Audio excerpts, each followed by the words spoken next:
সবুজ পাতার সাতত জলকে রসিয়া বন্ধুর মন। ফান্দের বগা উড়িয়া গেছে কালজানির পার, ভাওয়াইয়া গানের পাগলা সুর আমার গালার হার। সগার কাছত করং একনা মেনকে, সুন্দরের এই মহান দেশের না করেন কাহ ক্ষতি।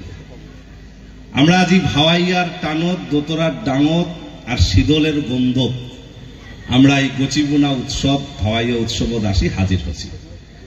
ভাওয়াইয়া নিয়া আমার সংস্কৃতি নিয়া দুইজন নামিকর বক্তা আমরা কইল মিয়ার বেশি কথা না কম। মুই খালি কম যে আমার এই উত্তরের সংস্কৃতি, বাংলার সংস্কৃতির এই উত্তর ভাগের মূল সঙ্গীদল ভাওয়াইয়া। আর গোটায় বাংলার সংস্কৃতি বাউল সামনে রাখা হয়, কিন্তু মুই মনে করং বাউলের পাশাপাশি এই ভাওয়াইয়া সংস্কৃতি আমরা যদি তুলতি ধরিবার পাই, আরো বেশি করে প্রচারের আলোত আনিবার পাই, মোর বিশ্বাস ভাওয়াইয়া সঙ্গীত একদিন বিশ্ব দরবারও সব থেকে বেশি স্বীকৃতি পাইবে। কারণ এই ভাওয়াইয়ার এত ভ্যারাইটি, ভাওয়াইয়ার শিল্পীগুলা ধীরে ধীরে যেমন করে আগে যাওয়া হচ্ছে।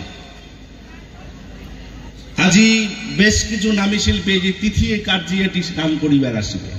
আমরা এই মুহূর্তে প্রতিভাবান একজন